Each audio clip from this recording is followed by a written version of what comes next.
Good afternoon everyone. कैसे हो आप सब? All good. I am Sonika Thareja and I will be taking care of business economics. अगर मेरी बात करें, I have done economics honours, MA in economics, having 19 years of teaching experience. Eco के लिए कुछ बातें बोलूंगी। इको को आप रट्टा नहीं मारेंगे, समझेंगे। जो चीज नहीं आएगी आप 100 बार मेरे से पूछेंगे, मैं 100 बार बताऊंगी। ठीक है? स्कूल में क्या होता था? सब बच्चों से पूछा, आ गया? आपको नहीं आया? बाकियों ने हाथ नहीं खड़ा किया, हाँ हमें भी आ गया। तो पहली बात तो हाथ उठाना है। आपने सीए बनना है, आपके डाउट क्लियर होने चाहिए। अगर आपको हाथ उठाने में शर्म आ रही है, आप इशारा कर देना, मैं इशारा भी समझ जाती हूँ। जब तक सब मुझे बता नहीं देंगे कि आ गया है, मैं आगे नहीं जाऊंगी। ठीक है? इकोनॉमिक्स के लिए I will be taking test frequently, क्योंकि मैं चाहती हूँ इको आपकी यहीं पर ही प्रिपेयर हो जाए। तो जैसे ही चैप्टर खत्म होगा, I will be conducting a test. जब सेकंड चैप्टर हो जाएगा तो पहले सेकंड चैप्टर का टेस्ट लूंगी, फिर फर्स्ट एंड सेकंड इकट्ठे, फिर थर्ड चैप्टर का टेस्ट लूंगी, फिर फर्स्ट सेकंड थर्ड इकट्ठे, ताकि आगे पढ़ पीछे छोड़ ना हो। मैम वो तो पहले पढ़ा था, मैम वो तो भूल गए, वो ना हो। मैं चाहती हूँ बाय द टाइम हमारी फर्स्ट बुक खत्म हो, आपको पहला चैप्टर भी आता हो। ठीक है? कुछ चीजें ऐसी होंगी जो आपको पहले कम समझ आई होंगी, अब समझ आएंगी। जो कुछ चीजें अब समझ नहीं आएंगी वो आप मेरे से पूछेंगे, उनको आगे के लिए नहीं छोड़। ठीक है? आपके पास आईसीएआई से मॉड्यूल आया होगा, बुक आई होगी। अगर अभी नहीं आई है तो आने वाली होगी। आपके पास वो बुक आई होगी एक इको की। उस इको की बुक को आपको कैसे पढ़ना है मैं बता देती हूँ। बाय द टाइम मेरा चैप्टर खत्म हो, आप मॉड्यूल में से वो चैप्टर पढ़ लो। मैं ये नहीं कहती उसको रट्टा मार लो, मैं कहती हूँ उसको कहानी की तरह पढ़ लो, ताकि आपको ये पता हो कवर टू कवर बुक में क्या है। आपको हर लाइन हर वर्ड पता होना चाहिए कि हाँ ये है। आपको पता है पेपर में नेगेटिव मार्किंग है, 0.25 फॉर एवरी इनकरेक्ट मार्क। 1 तो जाएगा ही जाएगा, 0.25 एक्स्ट्रा जाएगा, तो 1.25। 4 गलत तो 1 मार्क कट जाएगा। तो मैं ये चाहती हूँ कि जब आप पेपर दो ना, तो आप इतने कॉन्फिडेंटली दो कि आपको सब आता हो। और इको की टेंशन आप घर लेकर मत जाओ, इको की टेंशन हम यहीं रखें। ठीक है? कोई लाइन, कोई वर्ड, कोई पॉइंट घर पे जाके समझ में नहीं आ रहा, कहीं से भी मार्क करके ले आओ, आई विल क्लैरिफाई। आपको कोई डाउट आ रहा है, पढ़ रहे हो, आप उसी टाइम भी व्हाट्सएप करके भेज सकते हो। I am available 24/7। आधी रात को भी मैसेज करोगे, जरूर रिप्लाई करूंगी। बस आप पढ़ने वाले होने चाहिए। फाइल करके डाउट घर पे मत रख देना, वो नहीं काम करना। डाउट रोज ले आओगे ना, मुझे बहुत खुशी होगी। एटलीस्ट ये तो पता चलेगा बच्चा पढ़ रहा। दूसरी चीज, आज जो क्लास में पढ़ाऊंगी, क्लास खत्म होने से पहले आज पूछूंगी। तो खावो ख्यालों में मत जाना अभी क्लास के बाद हमने यहाँ घूमने जाना है, क्या खाने जाएंगे, ये पीने जाना है, या आज तो मासी घर जाना है। नहीं, अगली क्लास में जब आप आओगे तो पहले आज की क्लास का पूछूंगी, फिर आगे पढ़ाऊंगी। ठीक है? तो एक बार रीड करके भी जरूर आना है, सिर्फ चाहे कहानी की तरह, पर रिकॉल हो जाए। ठीक है? शुरू करें। इको में अगर आपको लग रहा हो सॉरी मैम आप थोड़ी स्पीड से चले गए हो, तो मुझे रोक देना कि मैम थोड़ा धीरे। जो मैं लिख रही हूं मेरे साथ साथ लिखने की जरूरत नहीं है। अगर मैंने कुछ लिखा है ना, तो आपको लिखने के लिए पूरा टाइम दूंगी, क्योंकि जब मैं समझा रही हूं तो आपका ध्यान पूरा समझने पे हो। जब मैं डिक्टेट कर रही हूं तब आप लिखोगे। अगर मैंने स्क्रीन पे लिख के छोड़ दिया है तो आप 2 मिनट बाद लिख लेना। जब तक हर कोई लिख नहीं लेगा मैं आगे नहीं जाऊंगी। मैंने आपको एक दिन में सीए नहीं बनाना, तो मैं अपनी स्पीड से कराऊंगी, पर इतना कराना है कि आपको सब आता हो। ठीक है? तो चलते हैं, शुरू कर लेते हैं। चैप्टर का नाम लिखो, nature and scope of business economics.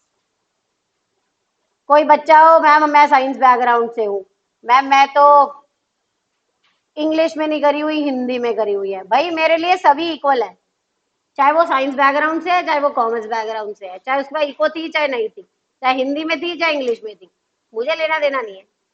मेरे हिसाब से मेरे बच्चे को इको नहीं आती, मैंने पढ़ानी है आज। तो आप बिल्कुल, हम बेसिक से पढ़ेंगे, ठीक है। तो ये चीजें आप साइड में करके फिर करना। और जो लोगों के तुम्हारे दिमाग में भी आए हो ना, इसने कहा सीए मत कर, नहीं होती, हमारे इस रिश्तेदार की नहीं हो रही, उसकी नहीं हो रही, इतना टफ है, क्यों कर रहा है, उन लोगों को अपने दिमाग में ही रखना। ये आपके लिए एज अ मोटिवेटिंग फैक्टर काम करेंगे। जब मन कर रहा हो ना छोड़ने का, उनको याद कर लेना, पहला कॉल मम्मी से उनको ही जाना है, मम्मी फोन कर दो, फाउंडेशन हो गई। फाउंडेशन तो हर किसी की हो जाती है, इंटर में देखेंगे, इंटर हो गई, मम्मी फोन कर दो, अच्छा इस बार पेपर इजी आया, सुना है हमने भी। फाइनल्स हो गए, सीए बन गए, फोन, सीए बन गया, मैं तो कहता ही था बन जाएगा। वो आपको ना मोटिवेट करेंगे टाइम टू टाइम कि आपने उनके लिए सीए बनना है। इनसे डिमोरलाइज नहीं होना कि इन्होंने कह दिया था नहीं होएगा, नहीं हो रहा, ये नहीं हो रहा। टेक देम पॉजिटिवली, ठीक है, और उसको लेकर आगे बढ़ जाना। इसने कह दिया ना नहीं होगा, अब तो करके ही दिखाना, बस ऐसे करके बन जाओगे, चिंता नहीं करनी किसी चीज की। हर क्लास में ना तुम्हें टफ ही लगा था सब, पहले 1 लिखना नहीं आता था, सीख गए थे, आ गया ना। फिर तुम्हारे को अकाउंट्स नहीं आती थी, सीख गए थे ना। ट्रिग्नोमेट्री नहीं आती थी, सीख गए थे ना। तो इसमें क्यों नहीं आएगा, जो नया होगा उसको बार बार कर लेंगे, अपने आप आएगा। तो किसी चीज को ये सोच के मत छोड़ देना कि भाई नहीं हो रही, नहीं होगी, अरे इतनी मुश्किल, सब कहते हैं मुश्किल, हर चीज मुश्किल है। साइकिल चलानी नहीं आती थी, सीख गए ना, तो पढ़ाना अभी पता ही है ना, नई चीज तो आएगी नई क्लास में, अपने आप कर लोगे। Don't take them otherwise, take them positively, करना है तो करना है।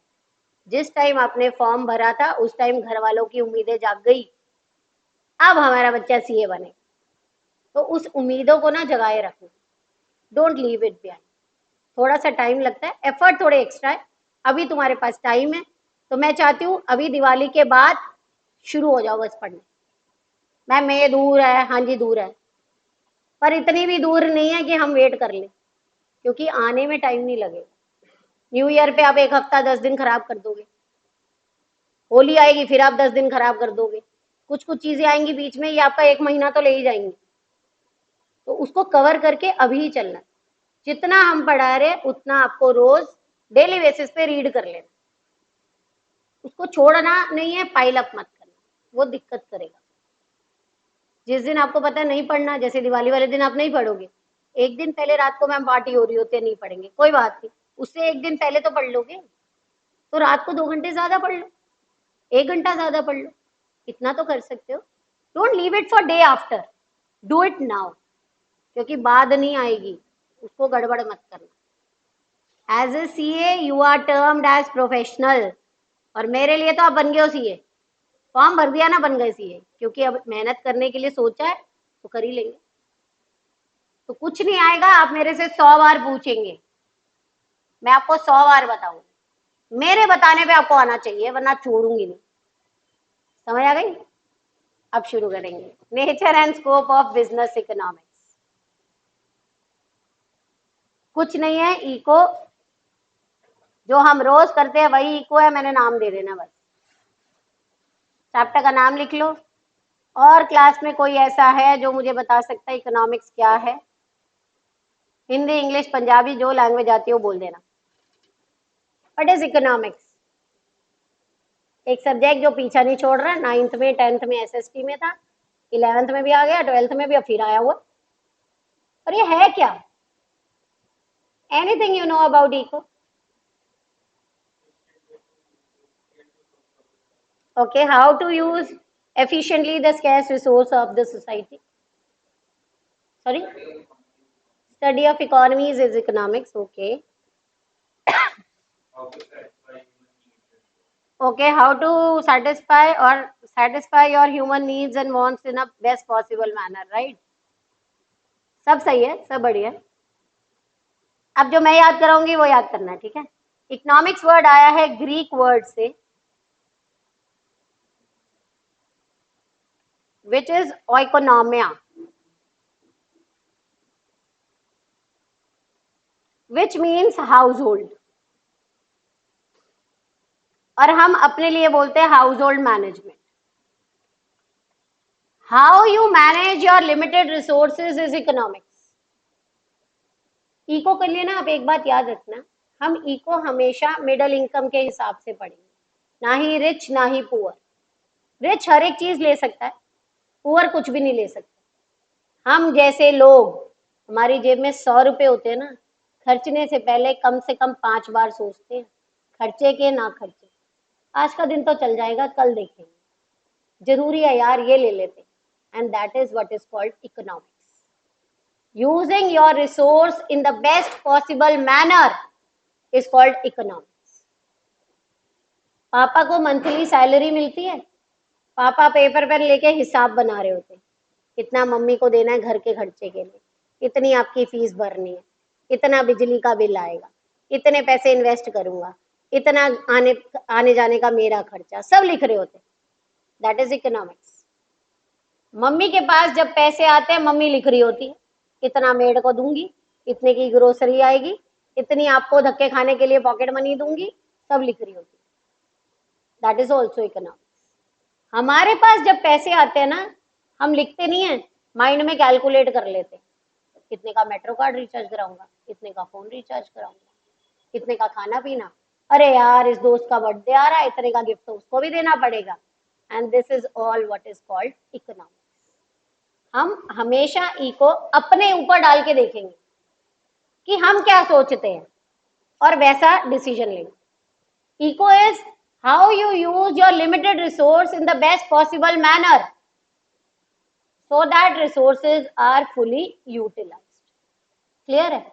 पहले इतना नोट करो, इकोनॉमिक्स वर्ड कौन से वर्ड से है, क्वेश्चन आ सकता है। आपको पता हो Greek word, what is the word, आपको पता हो oikonomia, what does that mean, household, घर परिवार। ठीक है, नोट करो फिर आगे चलो।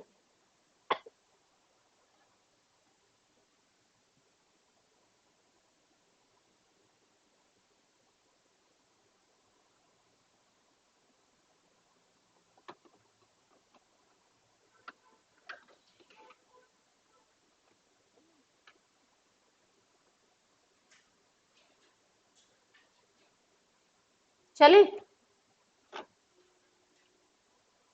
टिल 19th सेंचुरी तक economics was known as political economy. Economics को पॉलिटिकल इकोनॉमी बोलते थे, क्योंकि गवर्नमेंट पहले यूज करती थी ये देखने के लिए कि गवर्नमेंट के पास कहाँ कहाँ से पैसे आएंगे और गवर्नमेंट कहाँ कहाँ खर्चा करेगी। गवर्नमेंट अपने रिसोर्स को कैसे मैनेज करती थी, वो इको यूज करती थी, उसे बोलते थे political economy. First modern work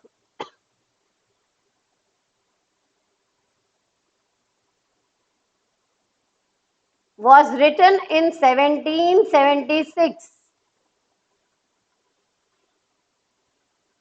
an inquiry into the nature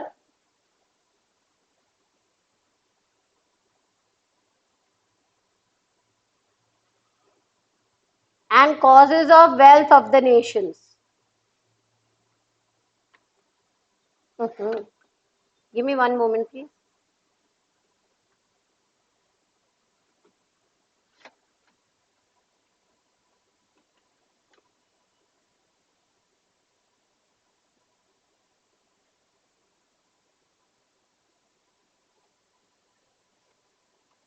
book का नाम inquiry into the nature and causes of wealth of the nations, also known as wealth of nations, abbreviated form में।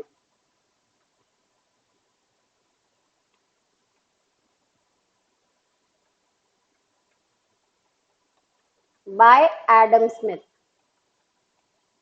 Question आ जाता है इस पे, first work कब आया, किसने लिखा, बुक का नाम। ठीक है, तो 19th सेंचुरी तक इको को पॉलिटिकल इकोनॉमी बोलते थे क्योंकि गवर्नमेंट यूज करती थी। 1776 में फर्स्ट वर्क आया मार्केट में, modern work, written by Adam Smith, inquiry into the nature and causes of wealth of the nations, also known as wealth of nations. इन्होंने एक बात बोली थी, wealthier the nation happier are its citizens. जितने ज्यादा एक economy में पैसे होंगे उतने ज्यादा उस इकोनॉमी के लोग खुश होंगे।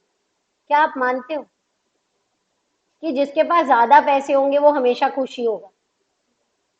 नहीं। क्यों? वेरी गुड, अनइक्वल डिस्ट्रीब्यूशन भी तो हो सकता है कुछ ही रिचेज हो बाकी पुअर हो, तो रिच और पुअर का गैप बहुत ज्यादा हो।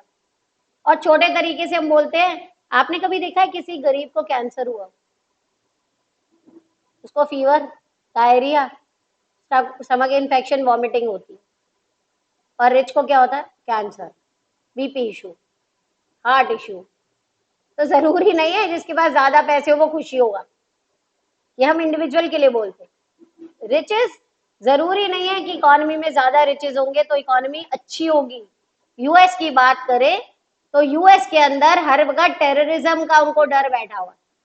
It is not that the citizens are happier enough कि हाँ हम वहां पर रह रहे, दे डोंट फील सेफ।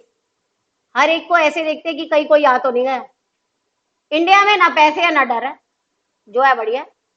तो हैप्पियर सिटीजन जरूरी नहीं है पैसों से ही होगा, हो सकता है देर आर अदर कॉजेज, और ऐसे इक्विटेबल डिस्ट्रीब्यूशन ऑफ इनकम होगी तो इकोनॉमी में ज्यादा लोग खुश होंगे रादर देन वेल्दीएस्ट। क्लियर है? नोट करो फर्स्ट वर्क और 19th सेंचुरी वाली लाइन।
हो गया तो लेट मी नो।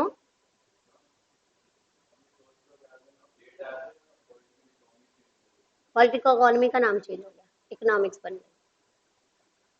पहले सिर्फ गवर्नमेंट यूज करती थी, अभी हाउस होल्ड भी यूज करते हैं। अभी हमारे घर वाले भी लिख के बैठे होते हैं ना, अभी शादी उसका बजट बनाया होगा दिवाली का, किस किस को गिफ्ट देना है, कितने कितने का देना है, कितने कितने लोग हैं। अब हर कोई यूज करता है, चाहे कोई भी हो।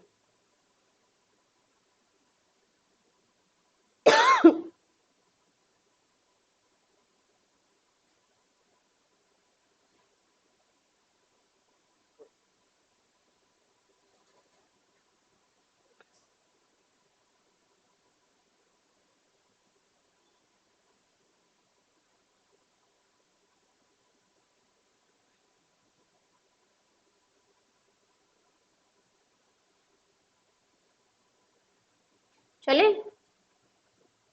इकोनॉमिक्स वर्ड कौन से वर्ड से आया है?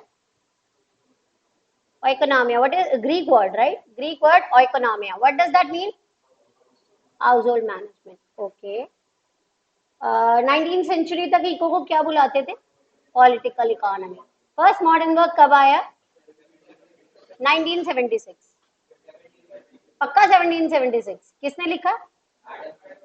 पक्का एडम स्मिथ। बुक का नाम? Inquiry into the nature and causes of wealth of the nations, या वेल्थ ऑफ नेशंस। चले, एक इको की डेफिनेशन ना आपने पहले याद की हुई है, मैं बस उसको रिकॉल करा रही हूँ आपको, ठीक है? लिखवा दूंगी, पहले समझाऊंगी। Economics is a social science. बेटा सोशल साइंस होती है कोई भी चीज जो हम लोगों के साथ डील करती है, that deals with human behaviour. Human being by nature is unpredictable. कभी हम कुछ बोलते हैं, कभी हम कुछ। आपने बोला सोनिका मैम आओ गोलगप्पे खाने चले, मैंने कहा मैं नहीं खाती मैम, यहाँ भैया खड़ा होता है बहुत टेस्टी देता है। मैं कहा चलो, खाने गए, मैं 2 प्लेट खा गई, आप मुझे यूं देखोगे, अभी तो कह रहे थे खाती नहीं। ना खाने पे आप 2 प्लेट खा गए, खाते होते तो कितने खा लेते। We by nature are unpredictable, हम कभी भी एक बात पर नहीं रहते। तो जो भी चीज हम लोगों के साथ डील करेगी ना वो सोशल साइंस है, वो बदलती रहती। तो कभी क्वेश्चन आ जाए what type of science is economics, social science. Why it is a social science, because it deals with human behaviour. Clear है? So as to allocate, allocate का मतलब लगाना, द लिमिटेड रिसोर्सेज, रिसोर्सेज को बेटा eco में हम means भी बोलते, चीजें, in such a way that a consumer gets maximum satisfaction. पहले तो ये बताओ, is there any difference between consumer and customer? Customer चीज खरीदता है, कंज्यूमर जो यूज करता है। Can they be same individuals? मम्मा ने बोला मार्केट से जाकर हेयर कलर ले आ, आप कस्टमर, मम्मा यूज करेंगी, मम्मा कंज्यूमर। खुद ही पेस्ट्री खरीदी, खुद ही खा गए, आप ही कस्टमर, आप ही कंज्यूमर। इको में हमें फर्क नहीं पड़ता किसने खरीदी, हमें फर्क पड़ता है किसने यूज करी। ठीक है? So we will be talking about consumer. Consumer कहता है मैं वो काम, वो चीज लूं जिसमें मुझे ज्यादा से ज्यादा सेटिस्फैक्शन मिले। आप शॉपिंग करने जाते हो, आपने टी शर्ट खरीदी, बहुत अच्छी लगी, पूरे रास्ते राग गाते हुए आते, अच्छी मिल गई ना, कलर कितना अच्छा मिला ना, अच्छा हुआ इस शॉप पे चले गए थे, महंगी भी नहीं मिली, और घर पे आके पहन के दिखा रहे होते कैसी लग रही है, मतलब आप फुली सेटिस्फाइड हो, आपको लग रहा है पैसे सही जगह पर लगे। आप टी शर्ट खरीदते हो, थोड़ी आगे जाते हो, दूसरी शॉप के डिस्प्ले में एक और टी शर्ट दिख जाती है, साथ में मम्मी गई हैं तो लड़ रहे होते हैं, बोला था ना आपको उधर चल लो, आप ही कह रहे थे जल्दी कर जल्दी कर, अब अच्छी भी नहीं मिली है, वो देखो कितनी अच्छी है, मतलब सेटिस्फैक्शन कम है। हम कहते हैं हम अपने पैसे वहां लगाएंगे जहां हमें ज्यादा से ज्यादा सेटिस्फैक्शन। प्रोड्यूसर कहता है मैं वो काम करूंगा जहां हमें ज्यादा से ज्यादा प्रॉफिट हो। आपके हिसाब से आजकल कौन से बिजनेस में प्रॉफिट सबसे ज्यादा है, जिसमें आपको लग रहा हो मैम इसमें तो बहुत प्रॉफिट है, ये काम करना चाहिए? Confectionery in house hold items, okay. Education, recession नहीं आने वाला, ओके। और कोचिंग्स, ओके। वो काम करें जिसमें ज्यादा से ज्यादा प्रॉफिट हो, जैसे कि ड्रग्स एंड फार्मास्यूटिकल, रिसेशन में तो काम बढ़ेगा ही। तो ये ऐसे काम है जो कभी खत्म नहीं होंगे, कपड़ों के काम कभी रिसेशन नहीं आएगा, क्योंकि आंटियों के पास कभी कपड़े होते ही नहीं है, कहीं फंक्शन पे जाना है पहले कपड़े नहीं है, अलमारी खोलो गिर रहे होते हैं। और फिर सोसाइटी कहती है वो काम होना चाहिए कि ज्यादा से ज्यादा लोगों का भला हो, स्कूल्स बने, रोड्स बने, हॉस्पिटल्स बने, ताकि ज्यादा से ज्यादा लोगों का भला हो। इन ऑल इकोनॉमिक्स है कंज्यूमर, प्रोड्यूसर, सोसाइटी, हर कोई फुली सेटिस्फाइड, हर एक को वो चीज मिल रही है जो मिलनी चाहिए। क्लियर है?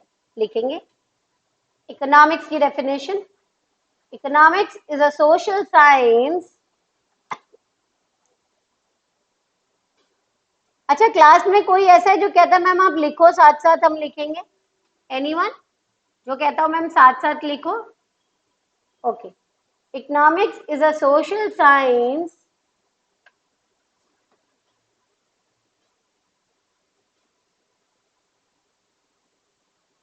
that deals with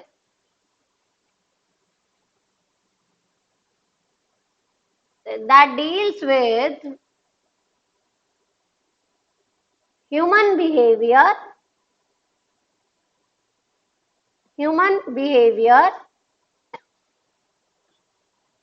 so as to allocate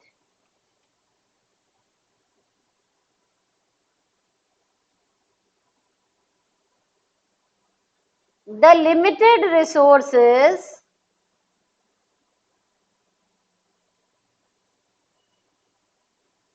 so as to allocate the limited resources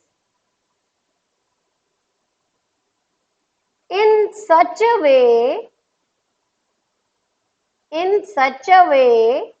that the consumer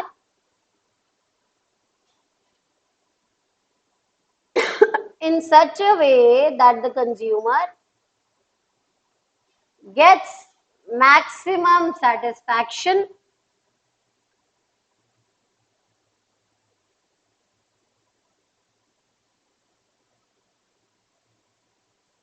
comma producer पीछे रह गए कहाँ रह गए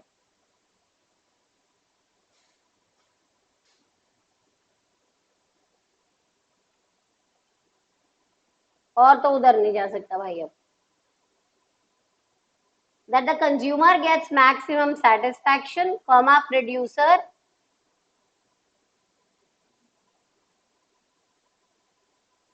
earns maximum profit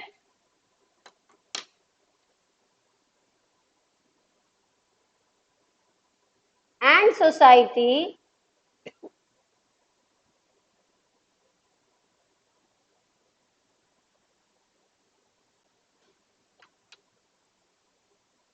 enjoys maximum social welfare.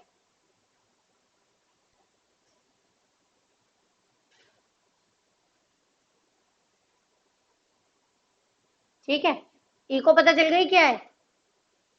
Resource को बेस्ट तरीके से यूज करना कि वो वेस्ट ना हो, ताकि हर कोई खुश हो, वो equal.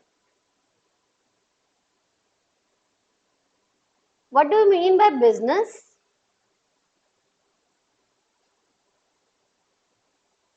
What is business? An activity done by a person to earn profit. Okay. मेरे ना एक फ्रेंड ने गाड़ी बेचनी थी, मैंने 2 लाख की ली, आगे 2,20,000 की बेच दी. ये मेरा बिजनेस है? नहीं, रेगुलर बेसिस पे होनी चाहिए. मेरा काम है पुरानी गाड़ियां खरीदना और हायर प्राइस पे उन्हें बेचना, मैं रोज करती हूँ. Is it term at business? Day to day activity होनी चाहिए, रोज होनी चाहिए. ऑफ बाइंग, सेलिंग और मैन्युफैक्चरिंग, या तो खुद बनाऊं और बेचूं या फिर खरीद कर आगे बेचूं, ट्रेडिंग. अ गुड और अ service in order to maximise profit. ये 3 एलिमेंट होनी चाहिए, रोज करनी है कोई भी चीज, प्रॉफिट. ठीक है, बिजनेस की डेफिनेशन लिखेंगे. बोलो, पहुंच गई यहां तक ना सब, बिजनेस तक. It is a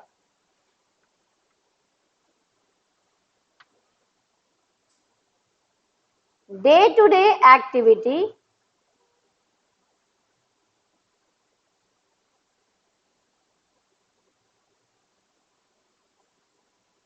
of buying, selling or manufacturing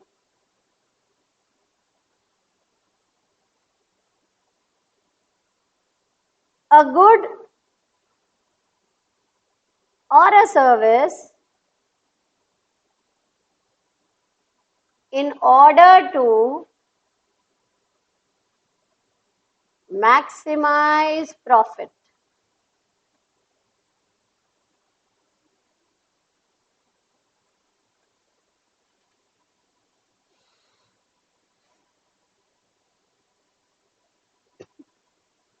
ठीक है, अब आपको बिजनेस पता चल गया क्या है, इको पता चल गया क्या है. हमारा सब्जेक्ट है बिजनेस इकोनॉमिक्स. जोड़ दो जरा दोनों को और बता दो क्या है.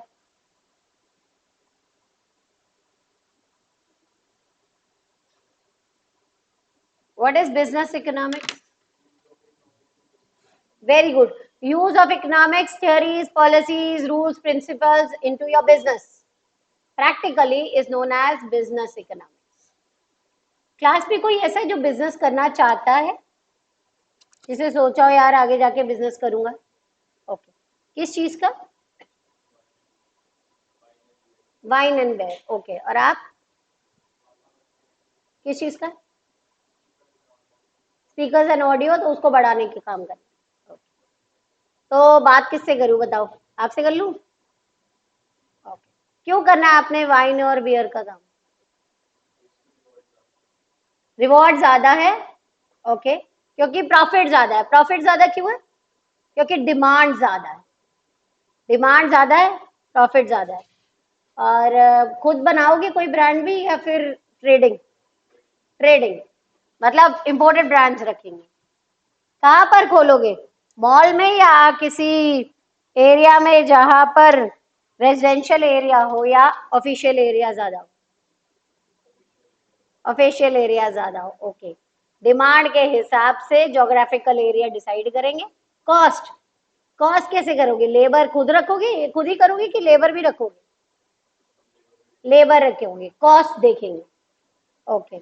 जगह खुद खरीदोगे कि रेंट पे लोगे?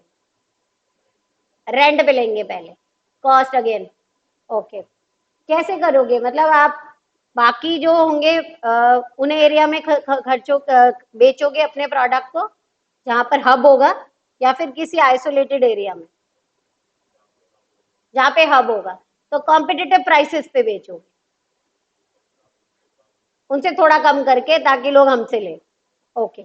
कॉस्ट, डिमांड, कंपटीशन, सप्लाई और प्रॉफिट, ज्योग्राफिकल लोकेशन, ये सारी टर्म्स जो है ना ये इको की है, जिन्हें हमने डिसाइड किया है व्हाइल डूइंग आवर बिजनेस।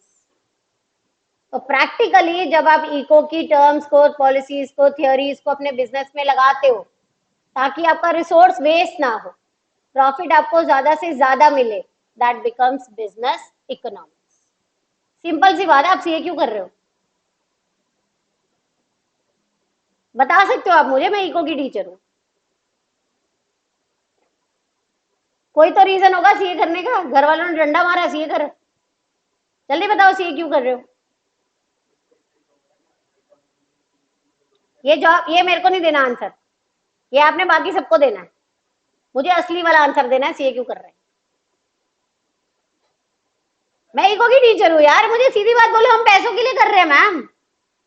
ये respectable job ma'am, high reputed job है मैम, टॉप ऑफिशियल में आ जाते हैं मैम, ये सब बाकियों को बताना। भाई हमने सिर्फ पेमेंट की काम करना है, जो हमारे को पैसे देगा हम काम कर देंगे। Economics is all about money, और जो यहाँ पर मैं पढ़ा रही हूँ ना, ऑब्वियसली पैसों के लिए पढ़ा रही हूँ। आप सीए कर रहे हो ना, आप पैसों के लिए कर रहे हो, बाकी सब सेकेंडरी है। मैम सपना था, मैम फैमिली में बहुत सीए हैं, हम सिर्फ पैसों के लिए कर रहे हैं। तो जब मैं पूछूंगी आपने पैसे बोलने, और कोई पूछेगा तो पैसे मत बोलना, तो सर्विस मोटिव, ठीक है? वो सेकेंडरी है पैसे, और हमारे लिए प्राइमरी पैसे है।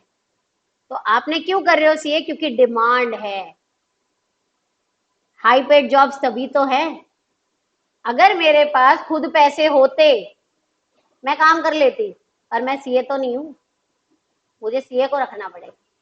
सीए कहेगा मैं आऊंगा काम करने, पैसे तेरे, बिजनेस मैंने चलाना है, हाई पेड जॉब है भाई, दे दे पैसे, काम कर दूंगा। You will be the face of your firm. किसी प्रोजेक्ट में जाना है, सीए को बुला यार, कहीं घोटाला हो गया, सीए को भगा यार, क्योंकि सीए ही तो है सारे काम कर रहा है। आप बस दूसरे का बिजनेस चला रहे हो, उसके पैसों से चला आप ही रहे हो। आप बोलोगे ना डायरेक्टर्स को सीधा जाना है, वो सीधा जाएंगे। आप बोलोगे प्रोजेक्ट से पैसे निकाल ले, वो निकाल लेंगे। आपने ही तो अपनी एक्सपर्टीज, अपनी नॉलेज देनी है। तो आप इसीलिए ज्यादा पे कर रहे हैं आपको, क्योंकि आपकी डिमांड ज्यादा है। तो हम सीए भी इसीलिए कर रहे हैं क्योंकि पैसे हैं। तो कोई भी बिजनेस तब करेगा जब उसे होगा प्रॉफिट, उसके लिए वो सारी इकोनॉमिक्स की चीजों को स्टडी करेगा, and when it is done practically it becomes business economics. Clear है? लिखेंगे application of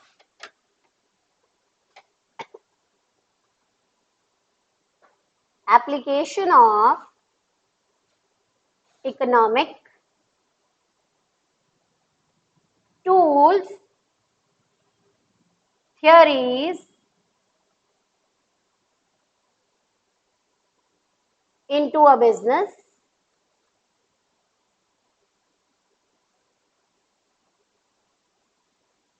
for making decisions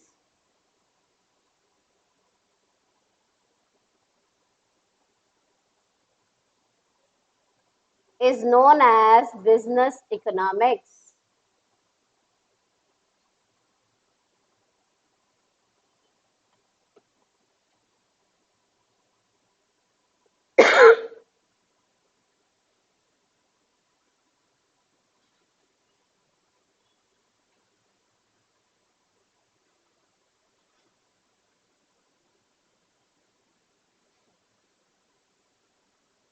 आपको जो ICIC बुक मिली है लानी नहीं है, बाहर उठाना नहीं है, रजिस्टर पेन रोज लेके आना है, जब मैं बोलूंगी ना उस दिन वो बुक लानी, ठीक है? अदरवाइज घर पे रखनी है, पर ये नहीं है कि खोलनी नहीं है।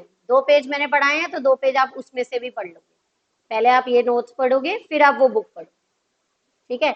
I will be referring you other books as well for MCQs, क्योंकि जितने ज्यादा MCQ करे उतना बेटर। मेरा एम है 5000 MCQ करके ही आप पेपर देने जाओ, क्योंकि आएंगे तो उसी में से ही, तो जितने ज्यादा MCQ की प्रैक्टिस होगी उतना बेटर, ठीक है? और उसको फिर साथ के साथ कर ले। नेक्स्ट लाइन में लिखो, it is defined as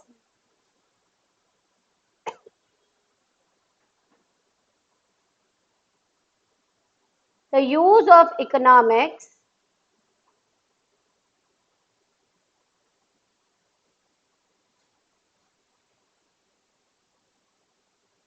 analysis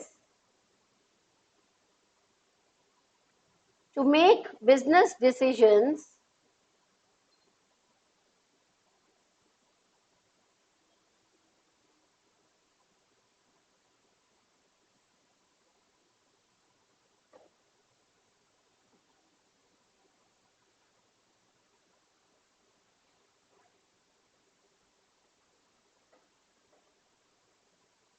involving the best use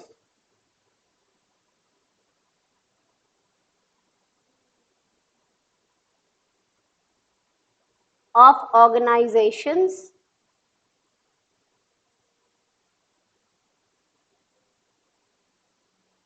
scarce resources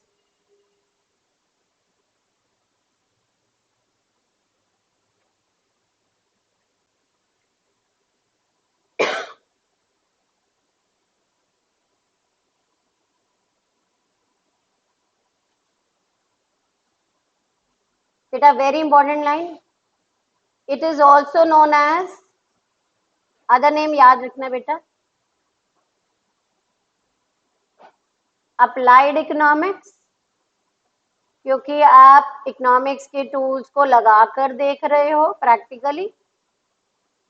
managerial economics, क्योंकि आप अपने लिमिटेड रिसोर्स को मैनेज कर रहे हो कि वो वेस्ट नहीं हो। और माइक्रो इकोनॉमिक्स, ये बताऊंगी 2 मिनट बाद, माइक्रो इकोनॉमिक्स का एक्सप्लेनेशन। अदर नेम्स ये तीनों याद रखना, क्वेश्चन आ जाता है what is the other name of business economics, तो आपको ये तीनों नाम पता हो, फिर साथ में लिखा होगा ऑल ऑफ दीज, ठीक है? एक लाइन लिखो, वेरी इंपॉर्टेंट लाइन। अच्छा मेरी बात सुनो, क्या है? पेपर है ऑब्जेक्टिव, सब्जेक्टिव होता मैं कहती पूरे पूरे रट्टे मारे जाओ, ऑब्जेक्टिव पेपर है, डेफिनेशंस आएंगी अलग अलग राइटर्स की, इकोनॉमिस्ट की, पूरी रटनी नहीं है, हर एक का कीवर्ड याद कर लेना, ये वर्ड आ रहा ना इसने दिए। मैं नहीं चाहती आप पढ़ पढ़ के भूत बन जाओ, मैं चाहती हूँ आप स्मार्ट स्टडी करो, पूरी याद करनी नहीं है, जो कीवर्ड होगा उसको याद कर लेना, ये वर्ड आ रहा ना ये इसने दिया, हर एक में यूनिक वर्ड होते हैं, वो वर्ड आपने ध्यान रखना, rather than mugging up entire definition। Subjective होता पूरी लिखनी पड़ती, तो रट्टा मारना ही था, ऑब्जेक्टिव है तो कीवर्ड याद रख लेंगे, ठीक है? नेक्स्ट लाइन में लिखो, जॉयल डीन, नाम याद रखेंगे, Joel dean, I am just writing the name, Joel Dean.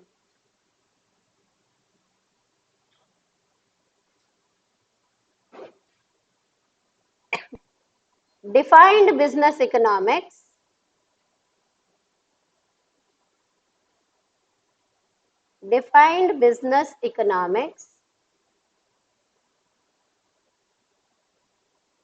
in terms of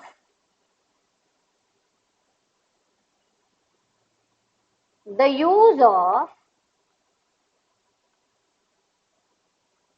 economic analysis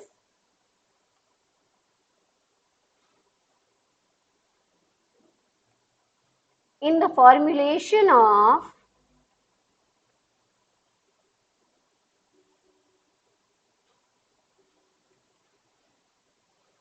business policies.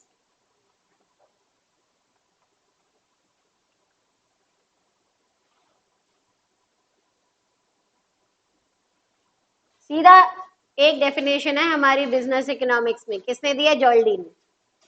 दूसरा कोई नाम नहीं है इसमें बिजनेस इकोनॉमिक्स की डेफिनेशन, ठीक है।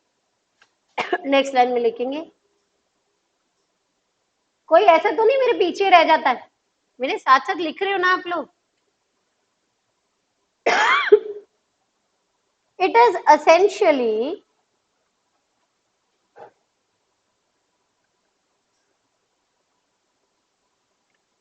essentially a component of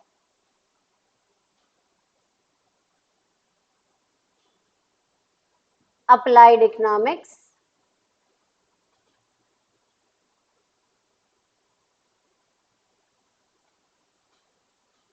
as it includes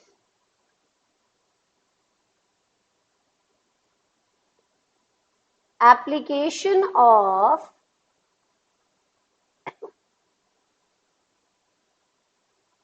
selected quantitative techniques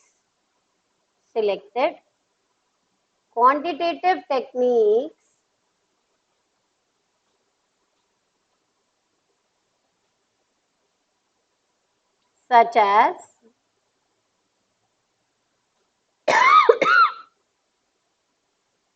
linear programming,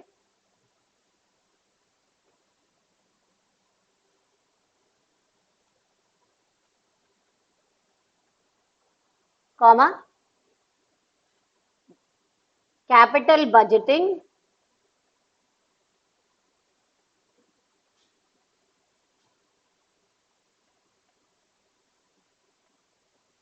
regression analysis,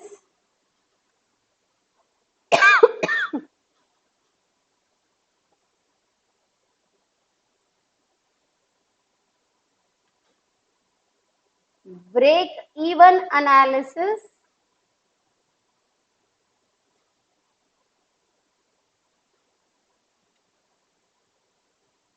and cost analysis.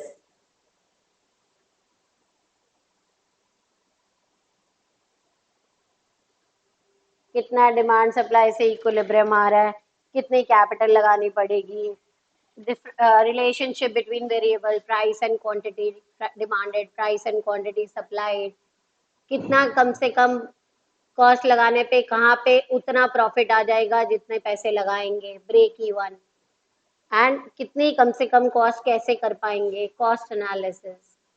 अब मेरी बात सुनो मैम, इस पे कैसे क्वेश्चन आएगा? वहां पे क्वेश्चन आएगा which of the following is the quantitative technique of business economics. एक कोई और नाम आया, 3 कोई और नाम आए, एक इसमें से। अगर इनके अलावा कोई होते मैं एक्सेट्रा लिखती ना, इनके अलावा और नहीं, आपको इन्हीं को याद करना कि बिजनेस इकोनॉमिक्स में कौन कौन सी क्वांटिटेटिव टेक्निक्स है, वो ये है। इनके अलावा कोई नाम आया वो नहीं है, चाहे वो कोई भी नाम, समझ गए? इन्हें हम प्रैक्टिकली अप्लाई करते हैं, इसलिए इको को हम बोलते हैं, बिजनेस इको को अप्लाइड इकोनॉमिक्स। टूल्स लगाकर देखते हैं किसकी डिमांड है, उसी को ज्यादा बनाए। आपको याद है स्कूल में आपने मोड किया था, जो सबसे बड़ी वैल्यू होती थी। ऐसे ही फर्म देखती है किसकी डिमांड कौन से वाले प्रोडक्ट की सबसे ज्यादा है, बोर्ड के हिसाब से, फिर वो ज्यादा बनाएंगे, वो तो प्रैक्टिकली तो लगा रही। ठीक है, एक लाइन लिखो, इट इंटीग्रेट्स। मैम आप इतना सारा लिखवा रहे हो, भाई इको में मैं लिखवाऊंगी, क्यों लिखवाऊंगी, वो मैं थोड़ी सेल्फिश हूँ, क्योंकि मुझे ऐसा लगता है लिखने पे याद ज्यादा हो जाता है, रादर देन बुक में बोलूं लाइन कर लो, अंडरलाइन ये कर लो वो कर लो, इसीलिए मैं चाहती हूँ इको लिखेंगे। ठीक है, it integrate economics theory with business practice.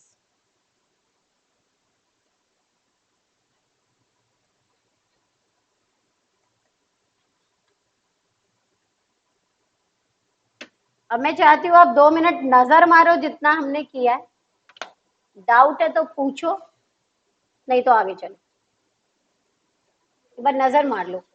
हमने किया इकोनॉमिक्स क्या है, कहाँ से आया, क्या वर्ड है, पहले क्या बोलते थे, बुक कब आई, फिर हमने किया बिजनेस क्या है, फिर हमने किया बिजनेस इकोनॉमिक्स क्या है।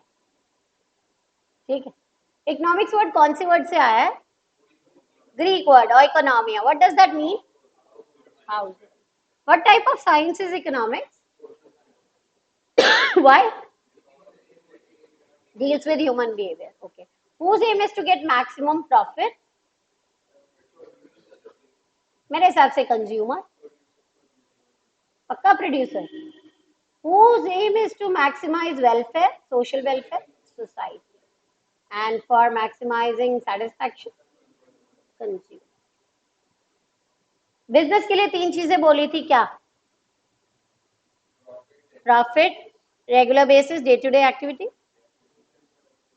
गुड और अ service. Okay, other name of business economics लिख रहे थे, लिख लो लिख लो लिख लो, अप्लाइड और मैनेजरियल, माइक्रो।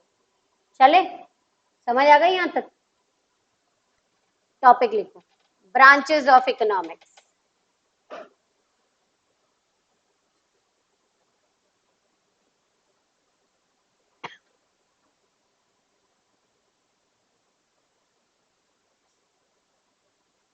बेटा इको की ना 2 ब्रांचेस हैं, माइक्रो, मैक्रो। 2 मिनट के लिए समझेंगे, मैं आपको लिखवा दूंगी 2 मिनट बाद, पहले मैं चाहती हूँ आप समझ लो मेरे से। ठीक है, माइक्रो वर्ड आया है ग्रीक वर्ड माइक्रोस से,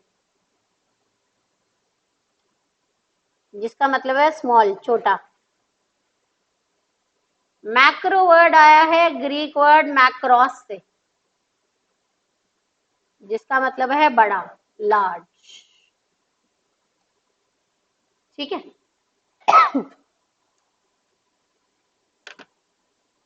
आपका क्या नाम है, तरुण। तरुण एक महीने में 100 रुपए के हिसाब से कितना मोबाइल रिचार्ज करवाता है, I am only talking about Tarun, that is micro. ठीक है, हम सब मिलके 100 रुपए के हिसाब से एक महीने में कितना मोबाइल रिचार्ज करवाते हैं, मैक्रो। सबकी बात हो गई। ठीक है, तरुण और तरुण के घर वाले एक महीने में 100 रुपए के हिसाब से कितना मोबाइल रिचार्ज करवाते हैं, माइक्रो के मैक्रो, एनीवन फॉर मैक्रो?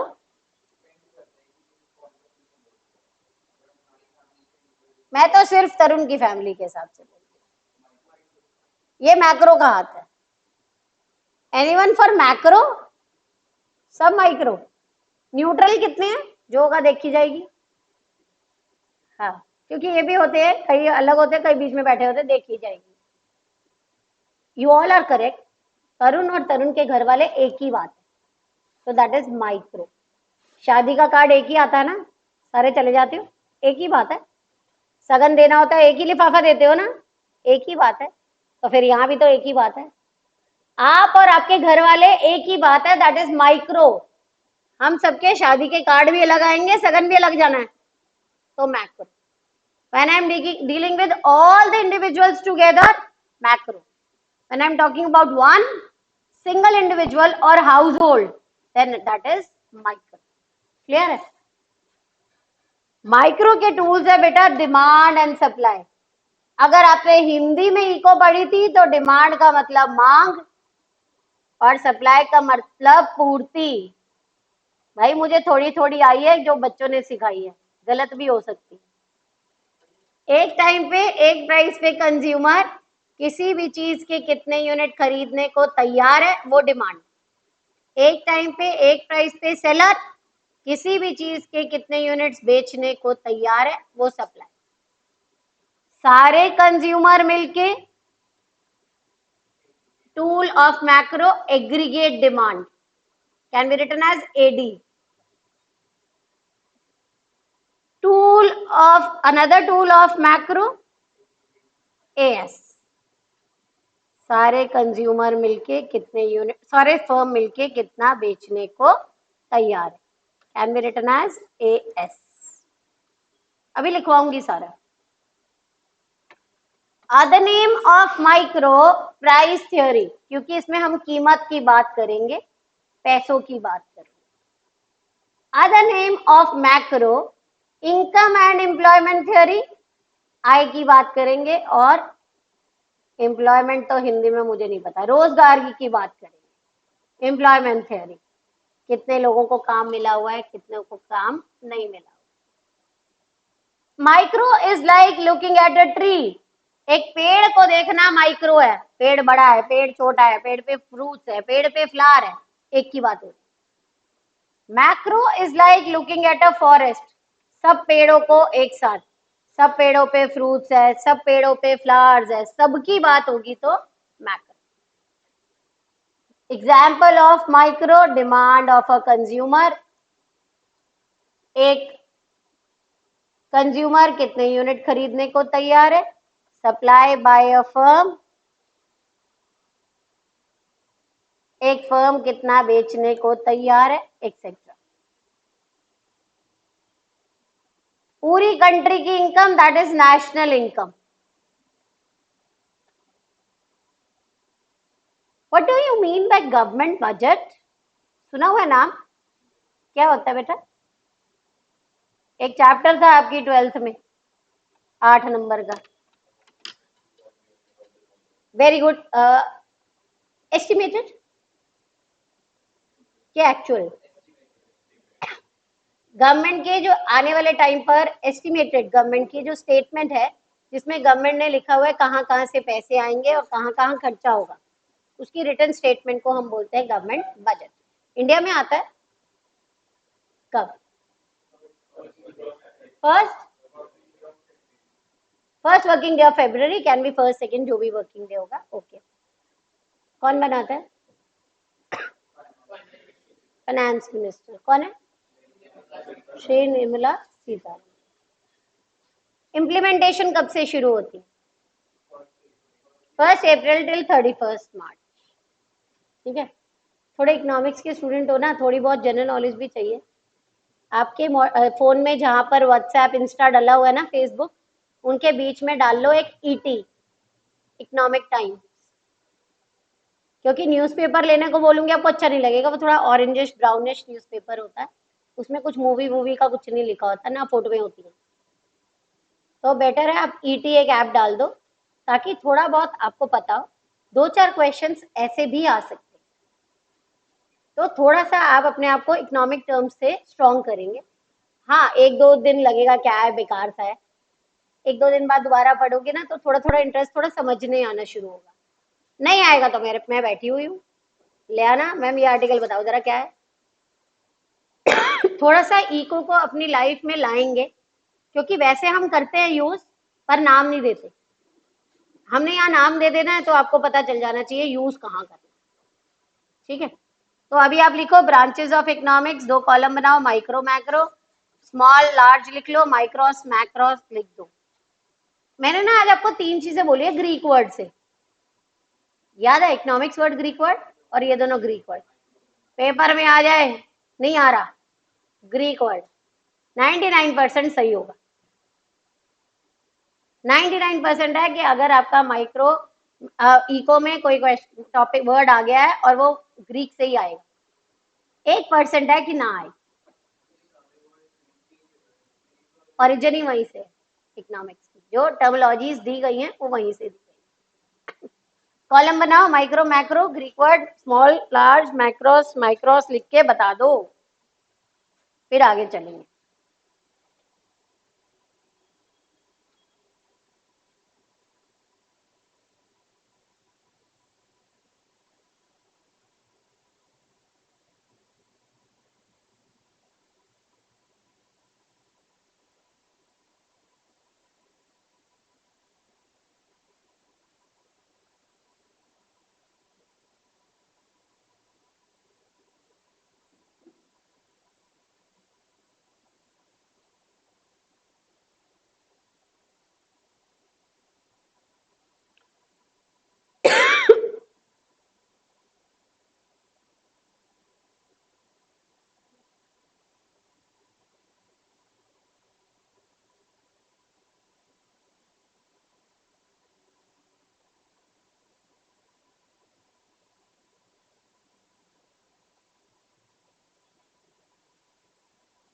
चले, मैं भी लिखवाऊंगी मेरा बेटा यहाँ पे। फर्स्ट वर्ड लिखो, फर्स्ट लिखो माइक्रो में, बोलो पहुंच गए यहाँ तक।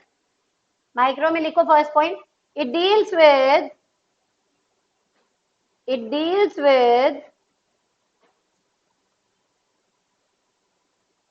individual economic unit,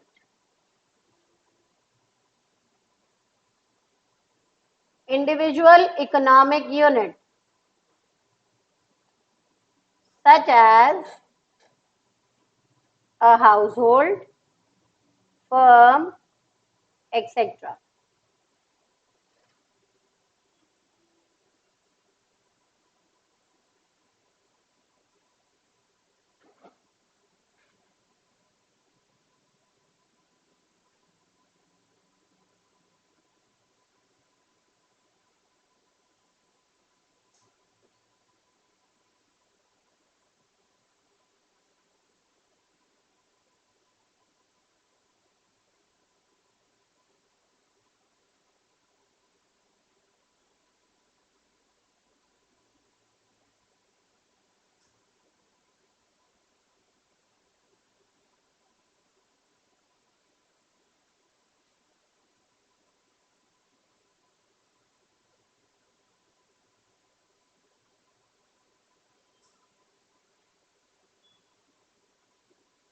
चले, मैक्रो में लिखो, it deals with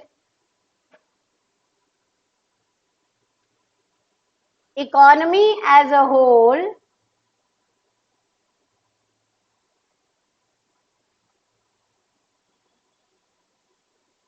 and its aggregate,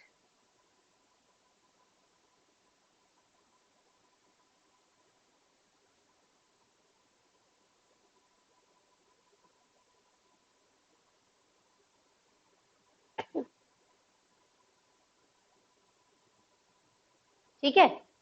micro में लिखो टूल्स, डैश डाल के डिमांड सप्लाई, ब्रैकेट में DDSS।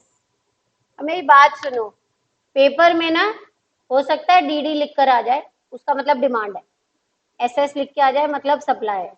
ये इकोनॉमिक एब्रीवेशन है, मैंने नहीं बनाई, ये टर्म्स है, यूज होती, ठीक है। DD एंड SS, और उधर लिखो टूल्स, एग्रीगेट डिमांड ब्रैकेट में AD and aggregate supply bracket में AS।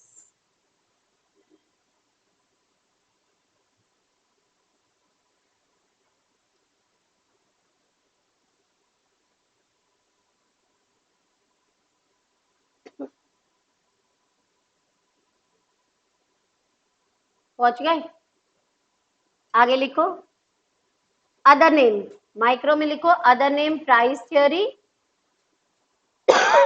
Other name price theory,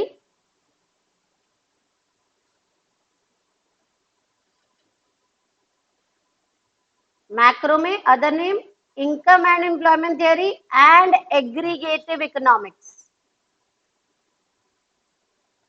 aggregative economics मतलब total economics.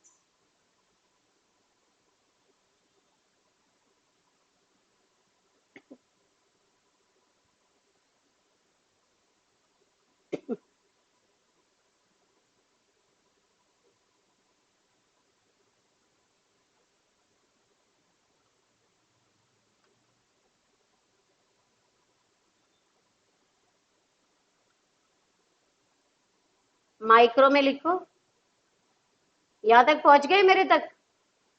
It is like looking at a tree,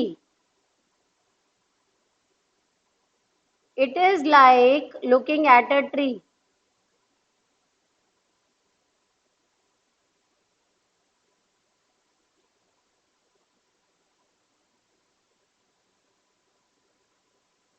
macro में लिखो, it is like looking at a forest,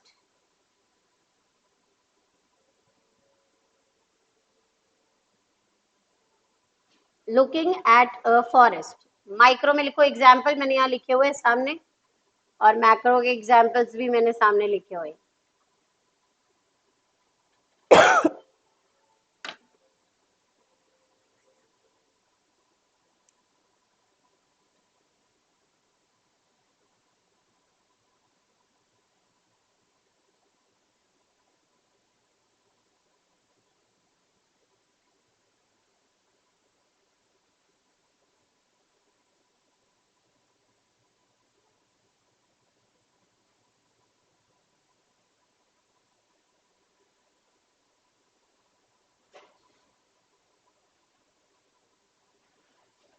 ठीक है, आपको याद है मैंने आपको लिखवाया है business economics is also known as micro economics.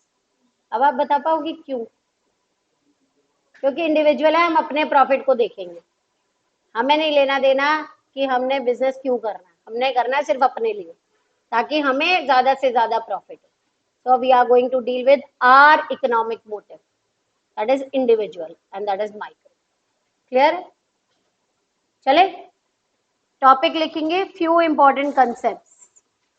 बेटा कुछ इंपॉर्टेंट कंसेप्ट्स है जो इको में ना बार बार आएंगे, तो बार बार मुझे ना कराने पड़े, मैं एक बार यही करा दूंगी, अगली बार जब वर्ड बोलूंगी आपको मीनिंग आता हो। ठीक है, few important concepts.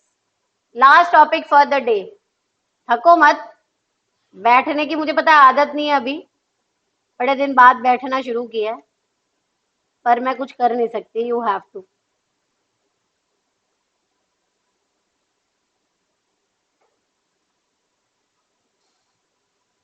First concept scarcity, या आप बोलते हो स्कैरसिटी। क्या होती है बेटा? कमी।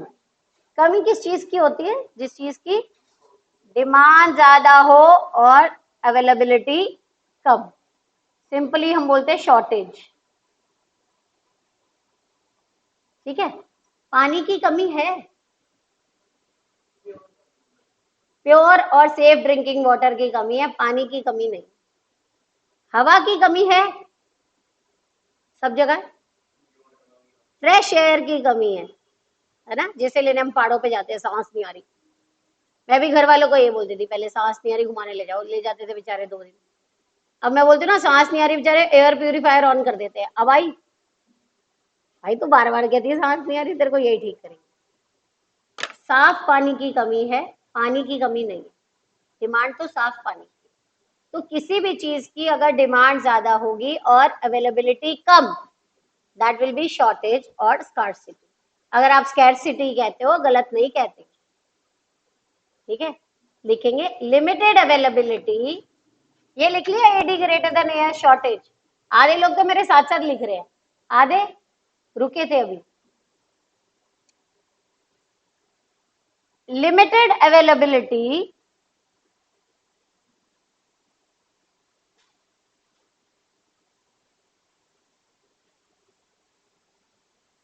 of a resource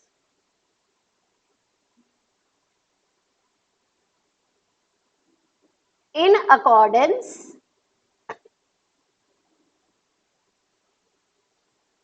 with the demand for it। किसी भी चीज की अगर मांग ज्यादा है और पूर्ति कम, इसका मतलब उस चीज की कमी है। ठीक है, सोनिका मैम आप हिंदी में क्यों बोल रहे हो? क्योंकि कुछ बच्चे हैं जो हिंदी में समझ पा रहे हैं अभी, उन्हें एक आध क्लास लगेगी कोप करने के लिए, क्योंकि ज्यादा क्या है, हिंदी में पढ़ी है ना, तो वो हिंदी में सोच रहे हैं।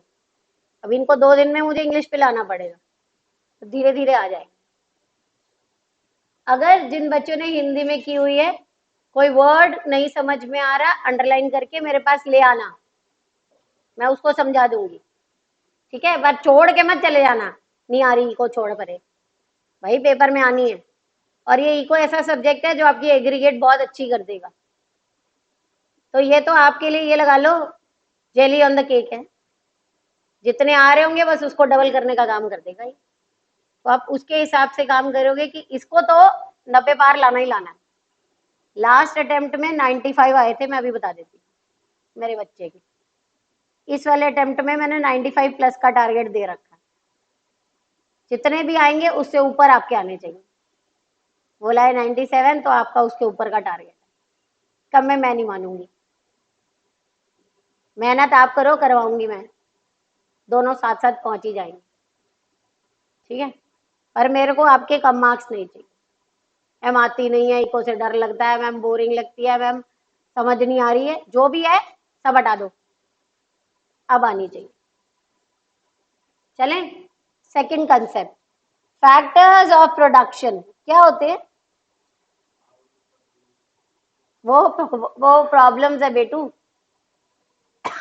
वो सेंट्रल प्रॉब्लम्स है। मैं बताऊं 19 ईयर्स में मेरे को सिर्फ 2 बच्चों से सही आंसर मिला है इसका, फैक्टर्स ऑफ प्रोडक्शन। क्योंकि सारे बच्चे यही शुरू करते हैं, लैंड, लेबर, कैपिटल। अरे भाई मैं पूछ रही हूँ क्या होते हैं, मैंने ये नहीं पूछा कौन कौन से होते हैं। फैक्टर्स ऑफ प्रोडक्शन होती है वो चीजें जो कुछ भी बनाने के लिए चाहिए ही चाहिए, कुछ भी बनाने के लिए जो हमें चाहिए ही चाहिए, उन्हें हम बोलते हैं फैक्टर्स ऑफ प्रोडक्शन। जैसे कि लैंड, जमीन तो चाहिए ही चाहिए। लेबर, बिना टूल इक्विपमेंट के काम, बिना इंसान के काम नहीं होगा, कितनी भी मशीन लगाओ कोई ना कोई तो ऑन ऑफ करेगा। लेबर के बाद कैपिटल, टूल इक्विपमेंट, पैसों के बिना काम नहीं होगा। एंटरप्रेन्योर, जिसे आप एंटरप्रेन्योर भी बोलते हो, अब आप एंटरप्रेन्योर नहीं बोलोगे, वो स्कूल में था, अभी एंटरप्रेन्योर बोलोगे। 2 बार 3 बार बोलोगे, चौथी बार सही निकल आएगा। एंटरप्रेन्योर वो इंसान जो जगह ढूंढेगा, लोगों को काम पे लगाएगा, पैसे लगाएगा, उसे बोलेंगे एंटरप्रेन्योर। क्लियर है? लिखेंगे फैक्टर्स ऑफ प्रोडक्शन की definition, things that are used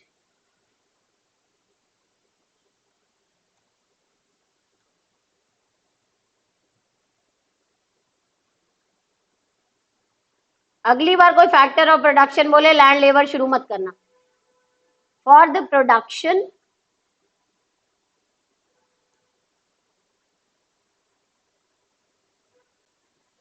of a commodity,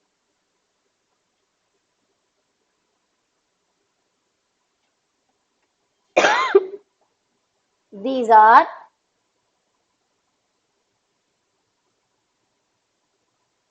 land, economic symbol T, tilt, land को हम खोद सकते हैं, ठीक है, तो टी सिंबल इकोनॉमिक सिंबल है, मैंने नहीं दिया।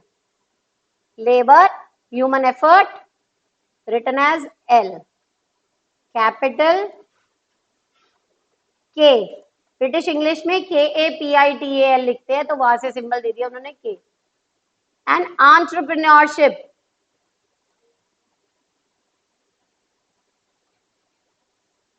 इसका कोई सिंबल नहीं है, basically owner of the firm,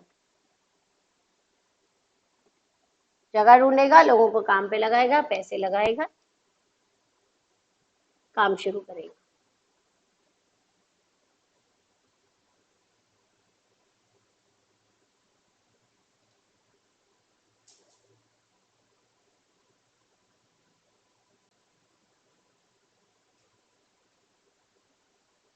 चले, टिल्ट, टिल्ट वर्ड से आया, खोदने से। लैंड का मतलब सिर्फ जमीन नहीं है, जमीन के नीचे का भी है, जो भी नेचुरल रिसोर्स है, ह्यूमन जो हमें गॉड से मिला, नेचर से मिला, वो लैंड। इसको हम डिटेल में करेंगे प्रोडक्शन चैप्टर में, ठीक है। अब मुझे बताओ, क्या ये फैक्टर्स ऑफ प्रोडक्शन फ्री में काम करेंगे? क्या हमें कोई फ्री में जगह देगा? काम के बदले में जो हम इन फैक्टर्स ऑफ प्रोडक्शन को देते हैं, हमारे लिए हो गई फैक्टर पेमेंट और इनके लिए हो गई फैक्टर इनकम। किसी ने हमारे पास किसी ने हमें अपनी जमीन दी, बदले में क्या देना है? Rent, economic symbol R. कोई हमारे पास काम कर रहा है, बदले में क्या देंगे? What is the difference between wages and salary? Wages daily basis पे है और सैलरी फिक्स डेट पे। आपका क्या नाम है? आदित्य, 1000 रुपए दोगे? आदित्य 1000 रुपए दोगे? 2 दिन बाद वापस दूंगी। आदित्य 1000 रुपए दोगे? 2 दिन बाद 2000 दूंगी। देता हूं, करता हूं, किसी से ले देता हूं, मेरे पास तो है नहीं। कोई भी हमें पैसे तब देगा जब हम उसे देंगे इंटरेस्ट, वरना हमारे पास होते ही नहीं। कोई भी बिजनेस तब करेगा जब उसे होगा प्रॉफिट। इकोनॉमिक सिंबल पाई। बेटा ये पाई ना आपने मैथ्स में किया हुआ है, 22/7 3.14। पाई क्यों? पाई का मतलब छोटा सा part.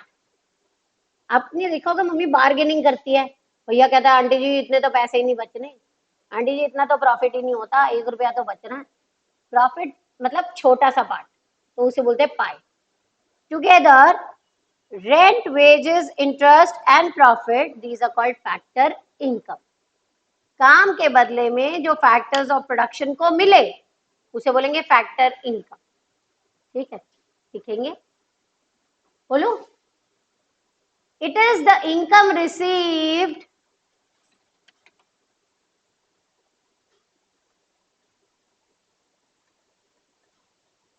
it is the income received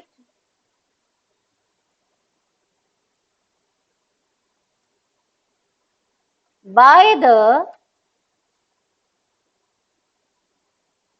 factors of production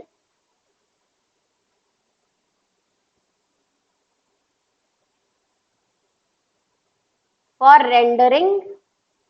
बेटा अगर रेंडरिंग वर्ड याद ना रहे तो प्रोवाइडिंग, अगर आपको प्रोवाइडिंग वर्ड भी नहीं अच्छा लग रहा तो गिविंग, इससे ज्यादा नहीं पता मुझे। देयर प्रोडक्टिव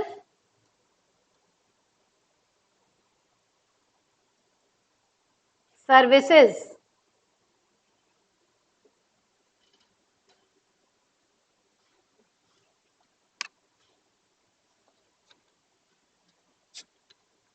क्योंकि मैंने आपको अपनी जगह दी तो आपने मुझे रेंट दिया ना। एक हाथ ले और दूसरे हाथ दे। नेक्स्ट लाइन में लिखेंगे, it is bilateral, two sided, एक हाथ दे और दूसरे हाथ ले।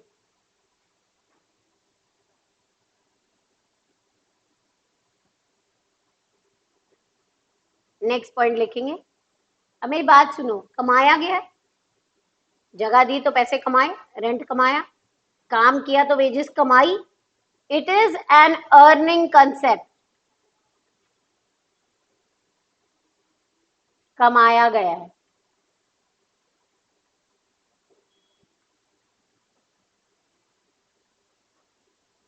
मैं आपके पास काम करूंगी, बदले में कुछ ना कुछ मिलेगा। मैं आपको पैसे दूंगी, बदले में कुछ ना कुछ मिलेगा। That means it is with quid pro क्यो।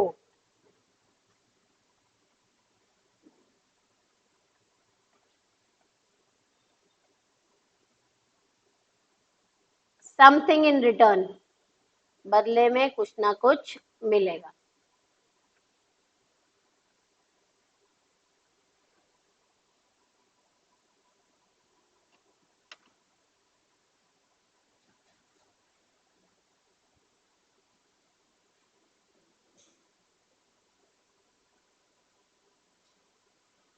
अब मेरी बात सुनो, अगर है बेटा फैक्टर पेमेंट तो क्या मतलब? को दी गई है, जो फैक्टर्स ऑफ प्रोडक्शन को दी गई है that will be factor payment.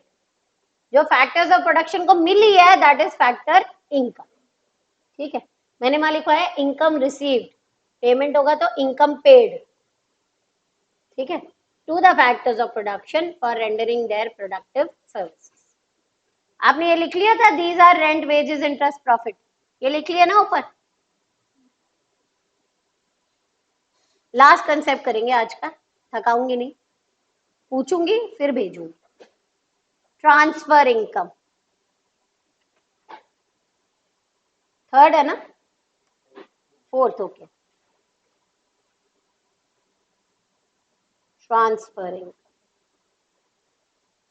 अच्छा मेरी बात सुनो, हमारे घर ना गेस्ट आए होते हैं, जाते हुए ना एक नोट पकड़ा रहे होते हैं मुट्ठी बंद करके, ले लो ले लो, हम कहते नहीं नहीं नहीं, ले लो ले लो, हम छोटी सी मुट्ठी खोल के देखते कितने का है, 100 रुपए का होता हम वापिस दे देते हैं, नहीं नहीं नहीं, 500 का होता ना हम छोड़ते नहीं है, मम्मी देखो ये ले नहीं रहे हैं, हम कहते अच्छा रख ले, क्योंकि मन में कैलकुलेशन हो रही होती है, इस 500 का करना क्या।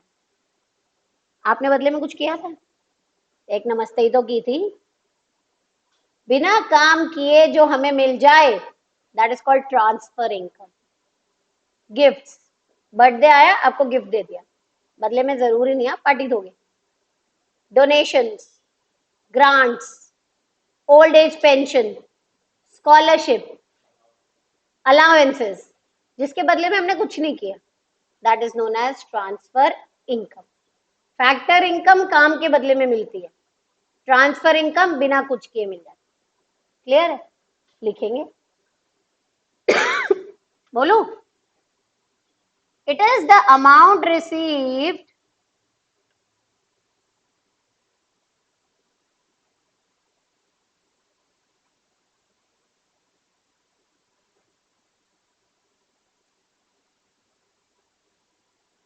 without rendering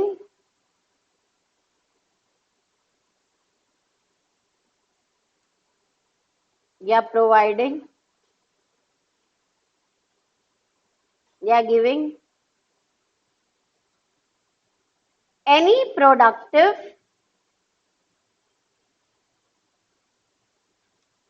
services.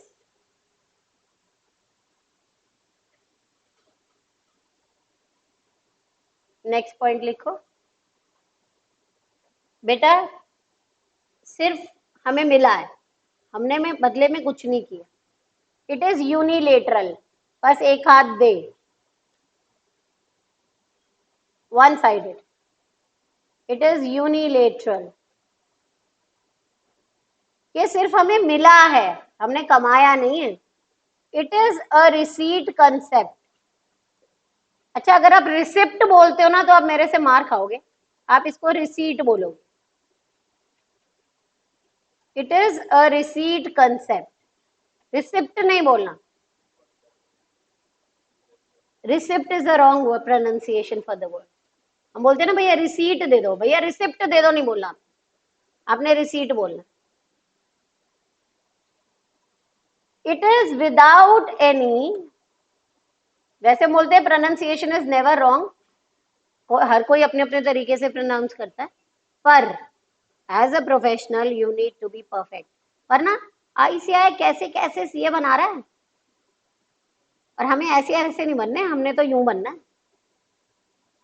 तो आप हर एक चीज में परफेक्ट हो, the way you sit, the way you speak, the way you present yourself should be perfect, हर एक तरीके से।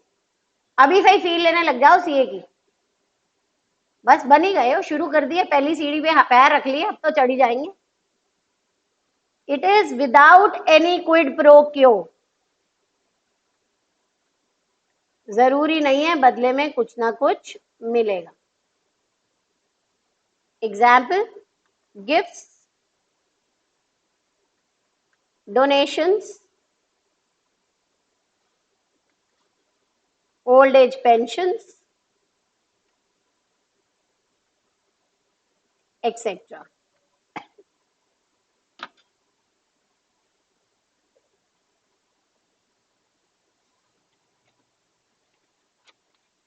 ठीक है, अच्छा एक बात बताओ, रिटायरमेंट पेंशन कहाँ आएगी, फैक्टर में कि ट्रांसफर में? ट्रांसफर, फैक्टर, कितने लोग बोल रहे ट्रांसफर?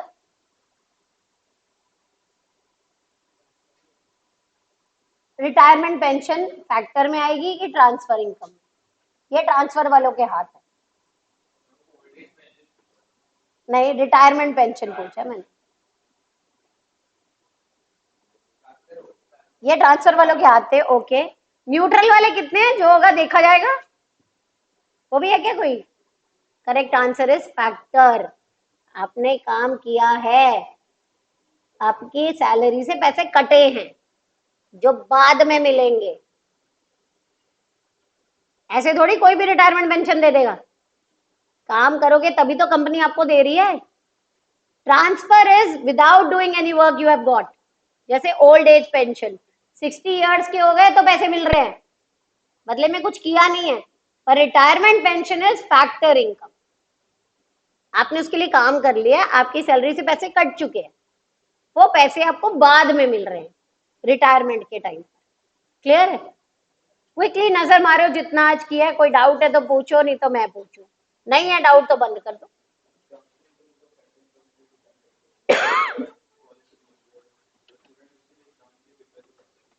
मेरा बेटू अपने लिए कर रहा है कि मेरे को कुछ मिलेगा? मेरे तो पैसे ही जा रहे हैं।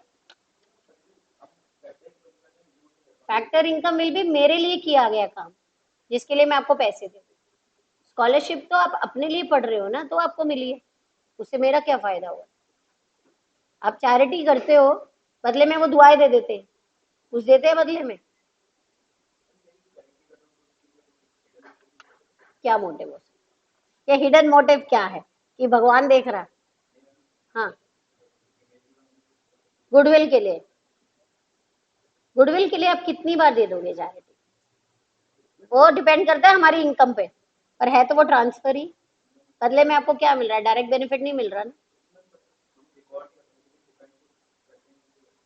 वो डायरेक्ट बेनिफिट नहीं है ना बेटा उसका। उसका आपने उसके बदले में आपको कुछ मिल नहीं रहा ना। ऐसा नहीं है कि आपने जिसको चैरिटी जहां की है वो आपके लिए काम कर रहा है। Not necessary. हाँ, amount of transfer payment that you give depends on your factor income. अगर आप कैसे कह रहे हो कि मैम अगर मेरी कमाई ज्यादा होगी तो मैं दान भी ज्यादा दूंगा, जरूरी है क्या? हम इको हमेशा पढ़ेंगे मिडिल इनकम। हम दान में 1 रुपया देते हैं ना, हमारा दुख दुख हो रहा होता है 1 रुपया देना, और वो भी गालियां दे जाता है आगे वाला। 1 रुपया दे रहे हो, इसमें क्या आता है, ये लो वापिस ले लो। कई बार तो वापिस भी दे जाते हैं। आप 500 रुपए कमाओगे, आप 500 रुपए दे दोगे? आप 5 लाख रुपए कमाओगे, आप 500 दे दोगे? बदले में कुछ ना कुछ मिले तो दे। नहीं मिल रहा तो मैं पाया ही नहीं। तो ये तो चीजें बहुत ज्यादा, मतलब आप ये मान लो जब सैलरी 5-7 लाख हो गई ना, तब कभी 500 रुपए निकाल दिए महीने में तो ठीक है, या महीनों में तो ठीक है। अदरवाइज हम नहीं निकालते, मैं भाई नहीं। क्योंकि जिस हिसाब से आपकी 5 लाख सैलरी होगी तो आपके खर्चे भी 5 लाख के हिसाब से होंगे। फिर आप रो रहे होगे, बचते ही नहीं है कुछ। 5 लाख रुपए खर्च हो जाते, हिसाब बनाते रहो। ये ह्यूमन नेचर है। हमारी अपनी वांट हम कह देते हैं पूरी हो जाए, देंगे तो बाद में। सिर्फ आपको ना इसमें इको में अपने एग्जाम्पल को डाल देना और किसी को नहीं सोचना। चले, बंद करो जरा। जब सप्लाई ज्यादा होती है डिमांड से, वो स्कार्सिटी होती है ना। पक्का? मेरे हिसाब से तो सप्लाई ज्यादा होती है। पक्का डिमांड ज्यादा होती है? सोच लो, जल्दी जल्दी में कहीं गलत बोल रहे हो। डिमांड ज्यादा होती है। ओके, टी किसका सिंबल है? एल के। एक फैक्टर रह गया, कौन सा? एंटरप्रेन्योरशिप। इन सबको हम क्या बोलते हैं? Factors of production. ये फ्री में काम करेंगे, बदले में कुछ लेंगे। क्या लेंगे? Factor income. लैंड को क्या देना है? सिंबल। लेबर को वेजेस, सिंबल डब्ल्यू। हमें बात सुनो, क्लास में पता कैसा चल रहा है? 2-3 लोग तो बोल रहे, 1-2 लोग लिपसिंग, और एक लोग बैठे यूं। कई लोग, मूवी चल रही है, बढ़िया चल रही, अभी खत्म हो ही जाएगी। भाई मैं लिपसिंग पकड़ लेती हूँ, जो बोल नहीं रहा सिर्फ अपनी लिप्स घुमा रहा है ना, मुझे पता चल रहा है, और जो नहीं बोल रहे ना वो मेरे से बचेंगे नहीं। मुझे आंसर चाहिए, चाहे आपको सही आ रहा है चाहे गलत आ रहा है। लेबर को देनी है वेजेस, कैपिटल पे इंटरेस्ट, इकोनॉमिक सिंबल आई, कैपिटल एंटरप्रेन्योर को सिंबल पक्का पाए। ओके, बिना काम किए जो मिल जाए transferring. Any example that I have not given? Unemployment allowances, मतलब उन्होंने अलाउंसेस बोला था, आपने अनएम्प्लॉयमेंट अलाउंसेस डाल दिया। ओके, क्या होता है मेरे को पता नहीं है।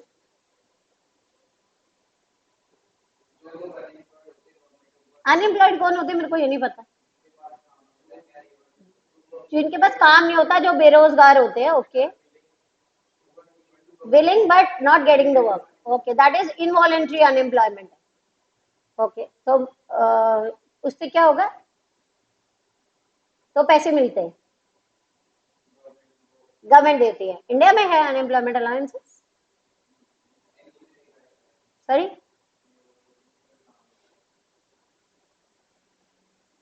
ये आपका होमवर्क है। इंडिया में अनएम्प्लॉयमेंट अलाउंस है कि नहीं मुझे बताना है आपको। बिना काम किए जो हमें मिल जाए, जैसे कि unemployment allowances, that is called transfer income. Okay, what type of economics is science is economics? Why it is a social science? तो क्या हुआ, ह्यूमन बिहेवियर से डील करता है तो अनप्रिडिक्टेबल है। Okay, whose aim is to maximize profit? What is the aim of the consumer? Maximum welfare. Welfare. Satisfaction. Society का welfare है। आधे लोग क्या करते हैं, मैं क्वेश्चन में तेज मारती हूँ ना तो वो मेरे साथ आ जाते हैं। आपने मेरे साथ नहीं आना, आपको जो सही लगता है आपने उसी पे लगे रहना, चाहे मैं सही हूँ चाहे मैं गलत। आपने अपने आंसर को नहीं छोड़ना, ठीक है। फर्स्ट मॉडर्न वर्क कब आया था? किसने लिखा? 19th सेंचुरी तक इको को क्या बोलते थे? Political economy. Okay, any volunteer जो कह रहा है अगला आंसर मैं दूंगा? Okay, other names of business economics. Help नहीं करनी, अगले 5 क्वेश्चन पूछ लूंगी फिर। Managerial, micro and applied. Okay, अभी मेरी बात सुनो। अभी ना ऐसा लग रहा होगा सब आ गया, ये तो इजी है। अभी कुछ नहीं आया, अभी अभी पढ़ा है ना इसलिए लग रहा आ गया। घर पे जाकर आप पहले मेरे नोट्स पढ़ेंगे आज ही, ताकि दिमाग में बैठ जाए। फिर आपको टाइम मिलेगा आज का या कल का, जो भी आपको टाइम मिल रहा है, मॉड्यूल में से ये 2-3 पेजेस ही कवर हुए होंगे, कहानी की तरह रीड कर लेना। ठीक है, कहानी की तरह रीड कर लेना। कोई लाइन, कोई वर्ड, कोई पॉइंट नहीं समझ आया, मार्क करके ले आना, मैं एक्सप्लेन कर। ठीक है, make sure to revise, will continue in the next class. Thank you.